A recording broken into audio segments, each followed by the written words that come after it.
Hi, this is Counselor Sarah, and we are in week 32 and 33. This is lesson 2 of Mindset Standard 6 Positive Attitude Towards Work and Learning. In this video, we'll learn about how mistakes can actually lead to learning and how are gratitude, kindness, and body language related to building positive attitude. Positive shark formula. Now, this is something that will help us understand the problems of life in relatively easy terms. So, this is a story about a nice and positive shark who teaches a goldfish how to overcome his fear of change and find food. So, goldfish would generally wait to be fed, would be pessimistic and passive, whereas shark, when it goes hungry, is active and optimistic. It goes to find the food.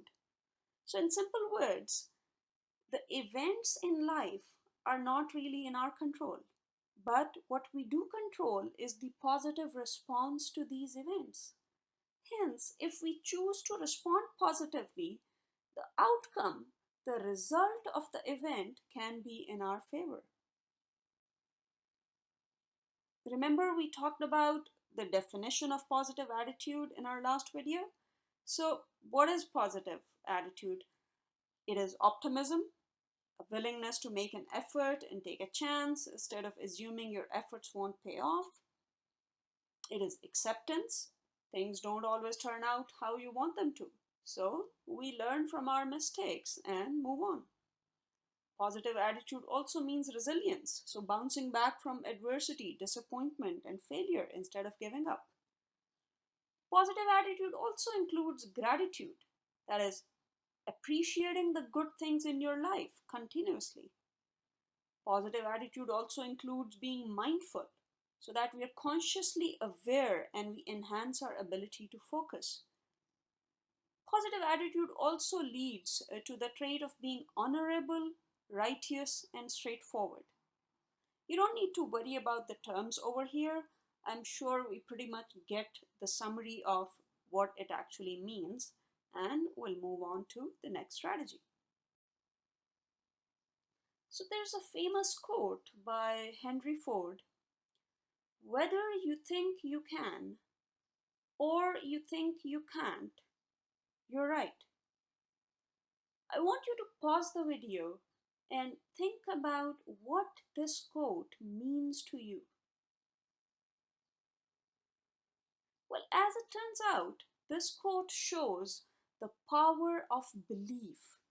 It tells you that if you believe in your ability to succeed, it is highly likely that you will. But I don't want to miss the picture where maybe you thought you will succeed, but you did not. And then do you fall down and believe that, oh, the beliefs didn't work? Well, what would you do, or what's your option in that scenario? Let's explore that in detail.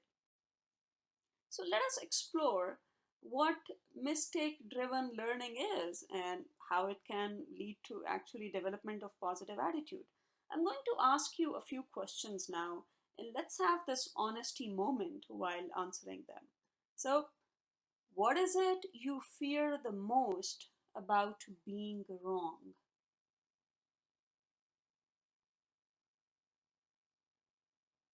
Has anyone called you stupid for being wrong? Or other names like that? Do you know anyone who doesn't make mistakes? No, right? Everyone makes mistakes. So, how can you turn a mistake into a positive learning experience? Let's see. Mistakes don't stop the learning process. Fear does. So, what we need to do is eliminate that fear and the stress and the negative thinking. And how do we do that? Well, one of the ways is to ask questions and clarifications. And you know what? Ask as many times as you feel like. Because There are no silly questions. There are no insignificant questions. How many times have we not spoken up because we thought, is the question too basic? Will other people laugh at me? Or will that make me sound stupid? No, you know what? When you ask a question, it tells the teacher that you own up to your learning. It shows you're responsible. And when they respond to you, you feel a sense of belonging in that learning environment. And even if the answer isn't according to your liking, sometimes listening to those various perspectives help you learn and grow as well. Mistakes are only proof that you're trying, and correcting the mistakes are a proof that you're growing. One of the strategies you could use to exercise mistake driven learning is giving constructive feedback. Now, constructive feedback helps you improve from where you are. It helps you fix your mistakes and grow from there.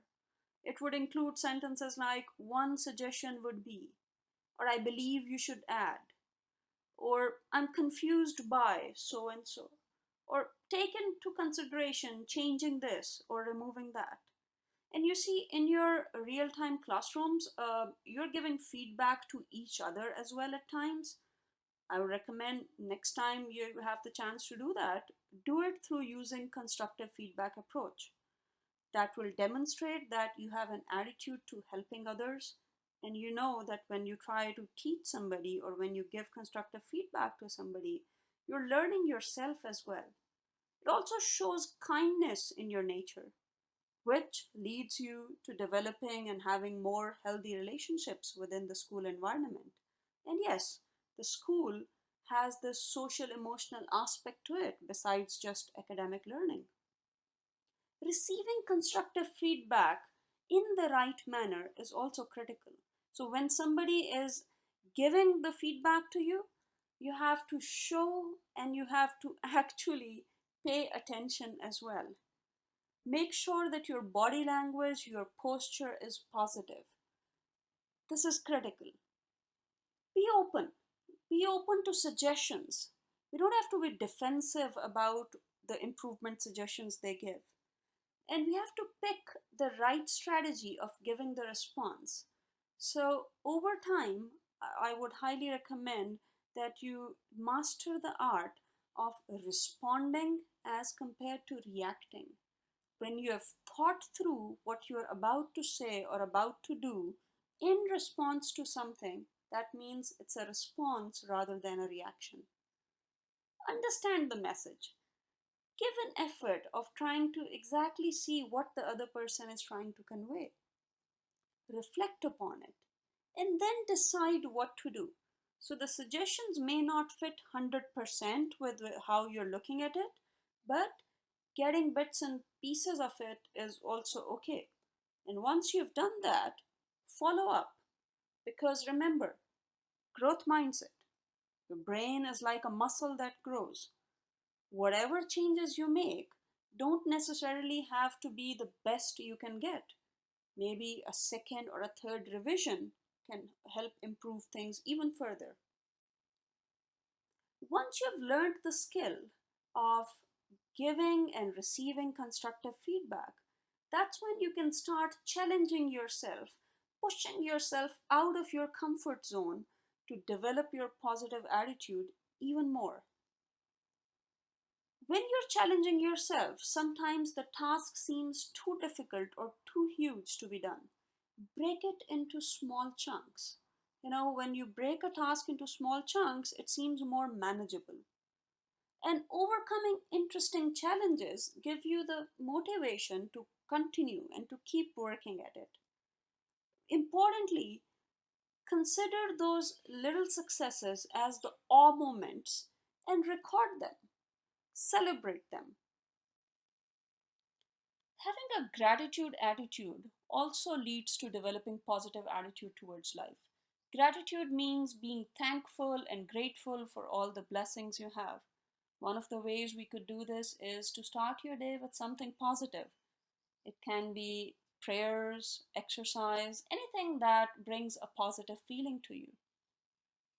You can also start feeling blessed instead of stressed by identifying 3 things you are thankful for each day. You can actually stretch that activity to making a gratitude jar for yourself. Keep accumulating those every day, and over time, you'll see how blessed you are. No complaining rule also works, so you're not allowed to complain unless you identify 1 or 2 possible solutions. This keeps us from worrying just for the sake of worrying. Bedtime prayer is also important.